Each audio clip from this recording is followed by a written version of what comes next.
Jules, this is Ryan. Listen, on an airplane that's been hijacked. If things don't go well and it's not looking good, I just want you to know I absolutely love you. I want you to do good. So happy to time. Same to my parents and everybody. And I just totally love you, and I'll see you later. Bye, babe.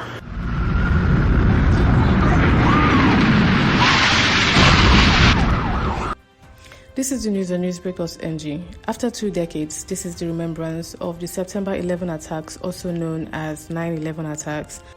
Series of airline hijackings and suicide attacks committed in 2001 by 19 militants associated with the Islamic extremist group Al-Qaeda against targets in the United States, the deadliest terrorist attacks on American soil in U.S. history.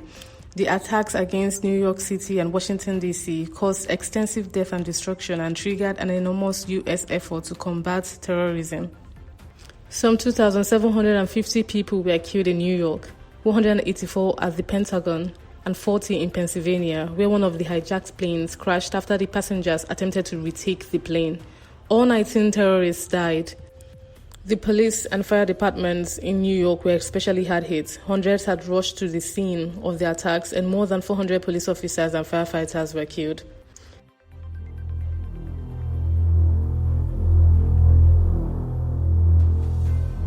Came in like a missile, like a fireball missile across from the New York harbor side, I guess from the Newark direction. It came in like a spear. It just speared through the building like a fireball.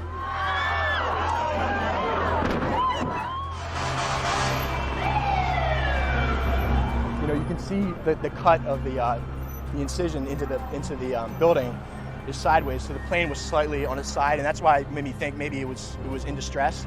But then the September 11 attacks were precipitated in large part because Osama bin Laden, the leader of the militant Islamic organization Al-Qaeda, held naive beliefs about the United States in the run-up to the attacks.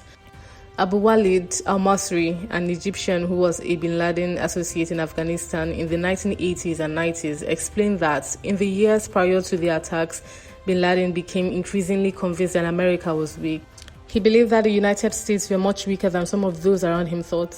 Masri remembered, and as evidence, he referred to what happened to the United States in Beirut, when the bombing of the Marines base led them to flee from Lebanon, referring to the destruction of the Marine barracks there in 1983, which killed 241 American servicemen. Bin Laden believed that the United States was a paper tiger, a belief shaped not just by America's departure from Lebanon following the Marine barracks bombing, but also by the withdrawal of American forces from Somalia in 1993. Following the deaths of 18 U.S. servicemen in Mogadishu and the American pullout from Vietnam in the 1970s. The emotional distress caused by the attacks, particularly the collapse of the Twin Towers, New York City's most visible landmark, was overwhelming.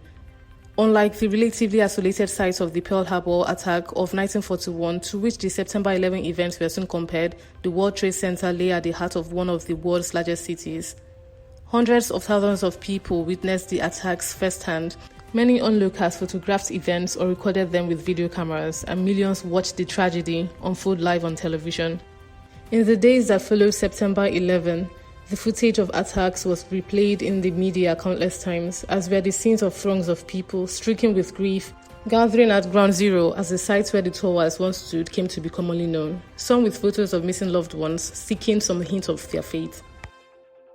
To stay updated on news as it drops, kindly like, share, comment, and subscribe, and turn on your post notification bell button so that every time we post a new video, you'll be notified.